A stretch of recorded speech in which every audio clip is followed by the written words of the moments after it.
நிறைய பேர் அவர் சொன்னார், இப்போ மார்க்கெட் இருக்குது மார்க்கெட் இல்லைங்கிறது. மார்க்கெட் இருக்குது இல்லைங்கிறத பற்றி நான் என்றைக்குமே கவலைப்பட்டவன் கிடையாது. பாட்டுகள் பற்றி எல்லோரும் சொல்கிறாங்க, அதுக்கு இளையராஜா சார் தெய்வம். ஆடியன்ஸ் ரசிக்கிறாங்க, ஆடியன்ஸோட கனெக்ட் ஆனால் மட்டும்தான் படம் வெற்றி அடையும். என்னை அவங்க வீட்டில் ஒரு தத்து பிள்ளை மாதிரியே வச்சுக்கிட்டாங்க. என் பையனாகவும் தம்பியாகவும் அண்ணனாகவும் காதலனாகவும் என்னவோ வச்சுக்கிட்டாங்க. மௌன ராகம் மாதிரி ஒரு நல்ல பொசிஷனாக நடித்தா நம்ம மோகன் தானேன்றாங்க. ரெட்டை வால் குருவியில் 2-3 பொண்டாட்டிகளை சமாளிக்கிறான்னு நம்ம மோகன் தானே இருந்தாங்க. ஐயா மொபைல் 2 ஃபோன்.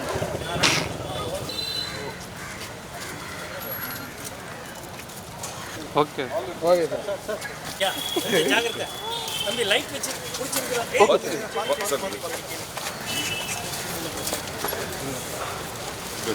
டர்ன் பண்ணுங்களா? லைட் அது டர்ன் பண்ணுங்க. ஓ டாக்டருங்க நான் ஒரு வேண்டாம் சார். கன் அவர்களை அழைக்கிறோம்.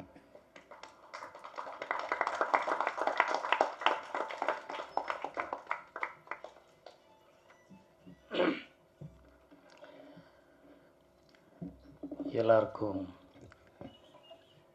இனிய புத்தாண்டு நல்வாழ்த்துக்கள்.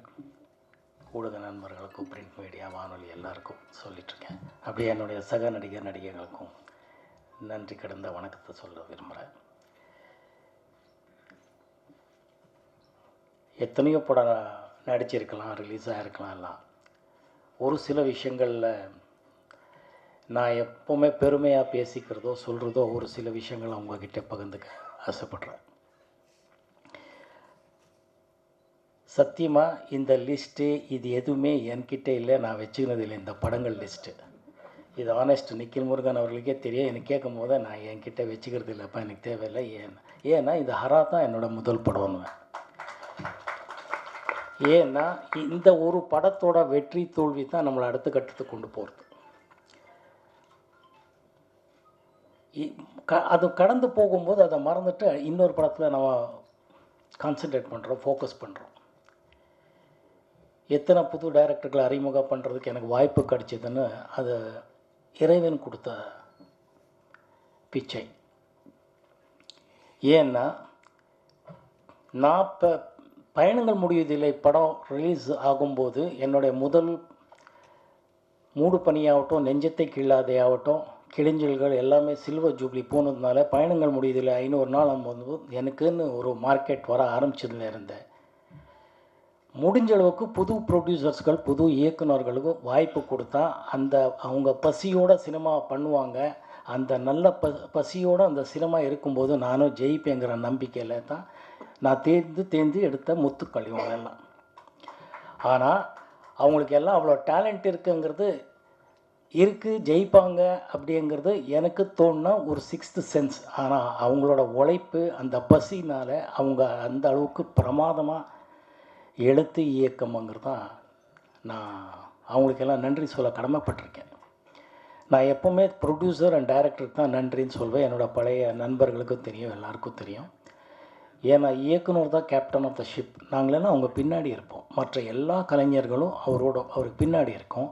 ஸோ அவர் தான் கேப்டன் ஆஃப் த ஷிப். எந்த டைரக்டராக இருந்தாலும் எந்த படமாக இருந்தாலும், ஆனால் அந்த ஷிப் தான் அந்த ப்ரொடியூசர். அவர் இருந்தால் தான், அந்த ஷிப் இருந்தால் தான் டைரக்டரு நம்ம எல்லோரும் இருப்போம். ஸோ இவங்க 2 பேரோட உழைப்பு மட்டும் இல்லை, அந்த ஃபோக்கஸ் பாயிண்ட்டு தான் நான் எப்போவுமே ரசிப்பேன். ஸோ இப்போது பழைய விஷயங்களை விட நம்ம புது விஷயத்தை பகிர்ந்துக்கலாம்னு ஆசைப்படுறேன். பாட்டுகள் பற்றி எல்லோரும் சொல்கிறாங்க, அதுக்கு இளையராஜா சார் தெய்வம். அவர் உண்மையான இசை ஞானிங்கிறதுல 2வது வார்த்தை இந்த தமிழனும் சொல்ல முடியாது, இந்த ரசிகனும் சொல்ல முடியாது, இந்த ரசிகையும் சொல்ல முடியாது. அவர் 1500 படத்தை மேலே பண்ணிட்டார்.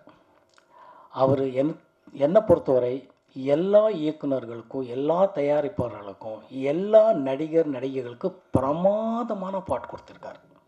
இதில் எந்த வஞ்சனையும் யாருக்குமே அவர் பண்ணதே இல்லை. சரி, சில நடிகர்கள் பற்றி ஏன் சொல்கிறாங்கன்னா, அந்த படம் ஓடி இருக்கு. அந்த படம் ஓடுறதுக்கு முக்கியமான காரணம் அந்த பாட்டை இன்றைக்கி சிங்கப்புலி ரசிக்கிறாருன்னா அந்த அளவுக்கு மனசுக்குள்ளேன்னா அந்த ஆர் சுந்தரராஜன் அந்த இயக்குனர் அந்த கனெக்ட் பண்ணி வச்சிருக்கிறார். அது ரொம்ப முக்கியமாக, அதையும் நான் பாராட்டணும் சொல்லணும்னு ஆசைப்படுறேன். ஒரு பாட்டு வெற்றியறதுக்கு வரிகள் டியூன் மட்டும் காரணம் இல்லை, அதோட சேர்ந்து அது எத்தனையோ விஷயங்கள் இருக்குது. அது எல்லாமே சேர்ந்து அந்த கஷ்டத்தை புரிஞ்சுக்கிறதுன்றது ஏன் சொல்கிறேன்னா, ஆடியன்ஸ் ரசிக்கிறாங்க. ஆடியன்ஸோட கனெக்ட் ஆனால் மட்டும்தான் படம் வெற்றி அடையும். இல்லைன்னா எத்தனையோ படங்கள் பார்த்திங்கன்னா, என்னை விட இவங்களுக்கெல்லாம் ட்ராக் ரெக்கார்டு தெரியும், சூப்பர் ஹிட் ஆடியோகள் இருக்கும், படம் வெற்றி அடைஞ்ச பிறகு அந்த பாடல்கள் அவ்வளோ பெருசாக பேசுறதில்லை. ஏன்னா படம் அவ்வளோ பெருசாக ஓடல. என்னோட அக்கியம், என்னோட அதிருஷ்டம், என்னோடய அப்பா அம்மாவோட அதிருஷ்டம், எல்லாருக்கு மேலே என் உயிரின் ஊற்றாய் இருக்கிற ரசிகைகளோட ஆசீர்வாதம் தான் என்னோடய படங்கள் ஓடுனதுக்கு காரணம். என்னை அவங்க வீட்டில் ஒரு தத்து பிள்ளை மாதிரியே வச்சுக்கிட்டாங்க. என் பையனாகவும் தம்பியாகவும் அண்ணனாகவும் காதலனாகவும் என்னவாகவும் வச்சுக்கிட்டாங்க. ஏன்னா ஒரு எத்தனையோ படங்கள் சொல்லலாம், ஒரு விதியில் நான் வில்லனை நடித்தாலும் நம்ம மோகன் தானே அப்படின்வாங்க. மௌன ராகம் மாதிரி ஒரு நல்ல புருஷனை நடித்தா நம்ம மோகன் தானேன்றாங்க. ரெட்டை வால் குருவியில் 2-3 பொண்டாட்டிகளை சமாளிக்கிறான்னு நம்ம மோகன் தானேன்றாங்க. அதுக்கு அந்த இயக்குனர்கள் பட்ட கஷ்டங்கள் தான் எனக்கு தெரியும். கிரேட் டைரக்டர்ஸ் பாலுமகேந்திரா சார் ஆகட்டும், மணிரத்னம் எல்லோரும் இருக்கிறாங்க. அவங்க எல்லாரோடைய இயக்கம் அப்படிங்கிறது ஆடியன்ஸை உட்கார வச்சிச்சு, மறுபடியும் பார்க்க வச்சிச்சு. இளையராஜா சார் இசையை மறுபடியும் கேட்க வச்சிச்சு. இவங்களுக்கு எல்லாருக்கும் நான் நன்றி சொல்ல கடமைப்பட்டிருக்கேன். இப்போது ஹரா பற்றி பேசுகிறேன்.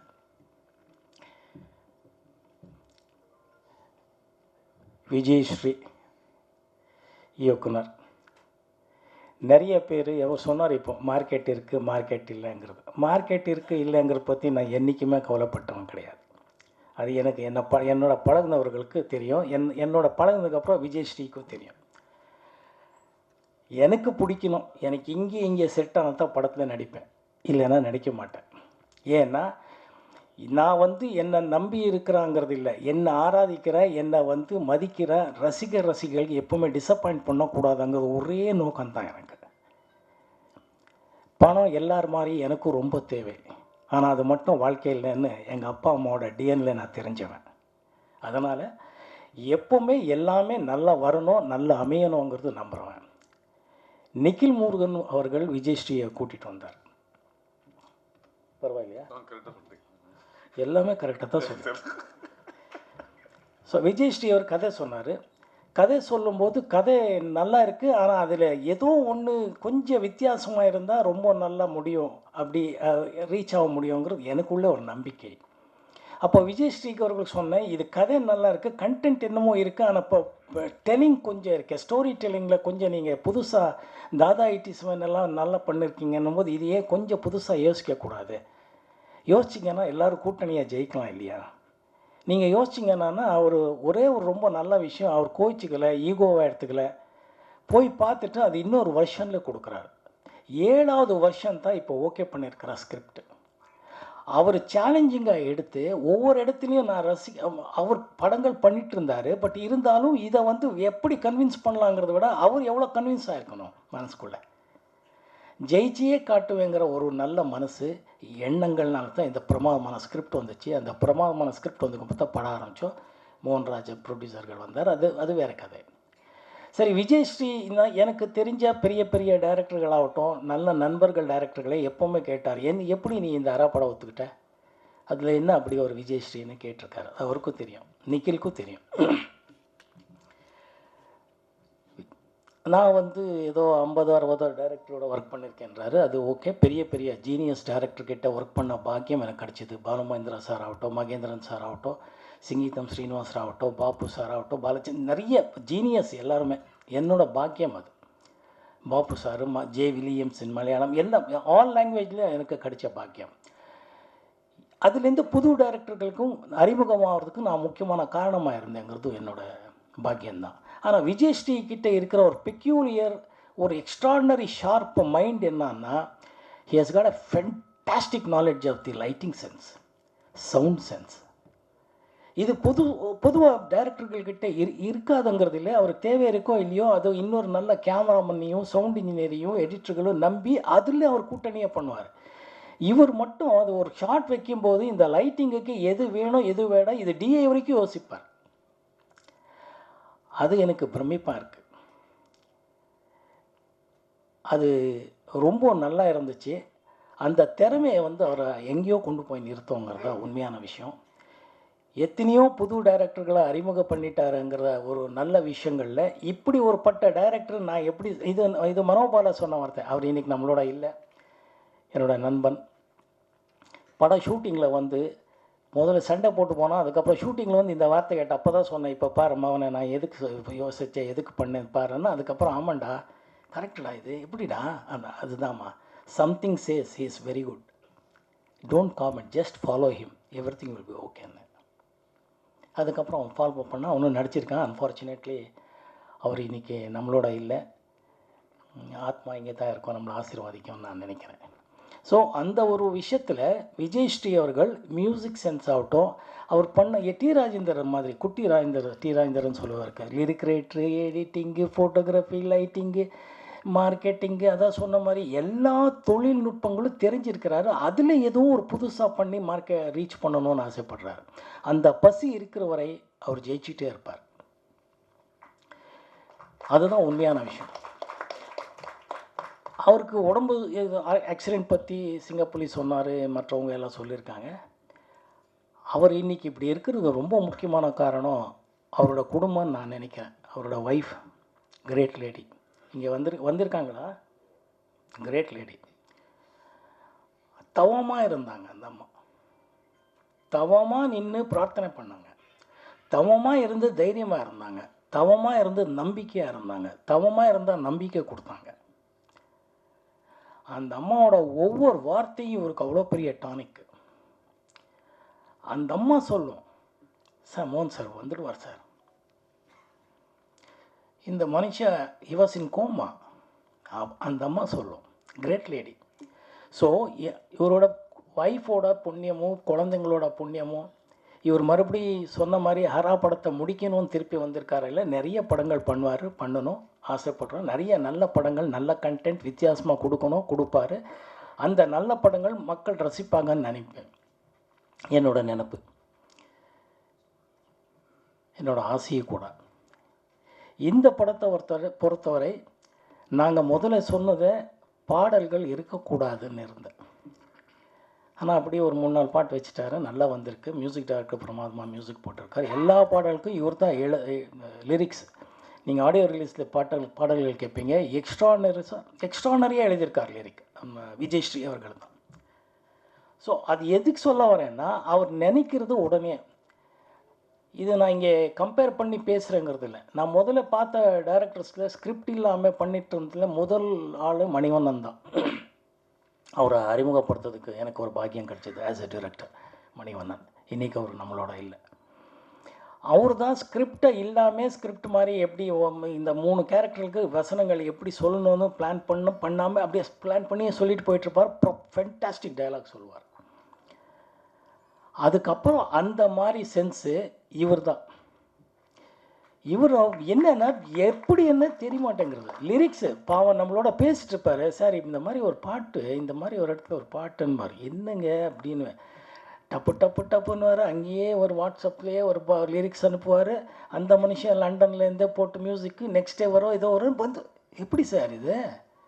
இல்லை சார் அப்படியே நம்ம ஜாலியாக ஈவினிங் பேசிட்டு இருந்தாலும் அப்படின்பார். Everything he does in that class. அதாவது அதை ஒர்க் பண்ணிகிட்ருக்கிறது தெரியவே தெரியாது. அதுதான் அவர்கிட்ட சிறப்பான குணம்னு நான் நினைக்கிறேன். இந்த படத்தை பொறுத்தவரை நான் ஒர்க் பண்ண இந்த இன்ஃபேக்ட் இன்னும் சுரேஷ் மன்னன் நம்ம நண்பர் இங்கே இருக்கிறாரு. அவர் முதல் கேமரா ஒர்க் பண்ணதும் நான் நடித்த படம் தான் பாலாஜி சார் படம். கேமராமேன் கம் டைரக்டர் கம் ஆக்டராக இருக்கிறார். அவர் நம்மளோட இங்கே இருக்கிறார், நம்மளோட ஒர்க் பண்ணியிருக்காரு. அவர்லேருந்து இன்றைக்கி இருக்கிற ஆர்டிஸ்ட்டு சுவாதி வரைக்கும் இந்த படத்தில் எல்லோரும் சேர்ந்து நடிச்சிருக்கோம். ரொம்ப வித்தியாசமாக இருக்குது. எப்பவும் போல நான் நம்பியிருக்கிறது என்னோடய ரசிகர்கள் தான்.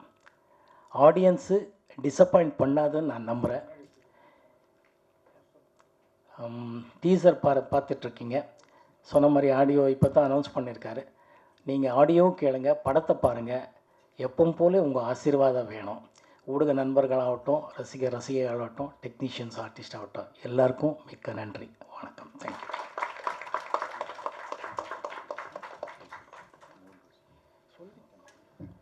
சாரி, எமோஷ்னலாக மோகன்ராஜ் சார் பற்றி சொல்லலையா? நான் எல்லா படத்துக்கும் தயாரிப்பாளரும் இயக்குனருக்கு தான் சொல்கிறேன்னு சொல்லிகிட்ருக்கேன். இப்போ இந்த படத்துக்கும் மன்னிச்சுக்கோங்க மோகன்ராஜ் அவர்களை. நான் சொன்னதான் நினைக்கிறேன், இவர் சொல்லலைன்றாரு, தப்பாக நினைக்காதீங்க. மிக்க நன்றி. சொன்ன மாதிரி கோய் தம்பி சார் ஃப்ரம் கோயம்புத்தூர் மோகன்ராஜ் அவர்கள்.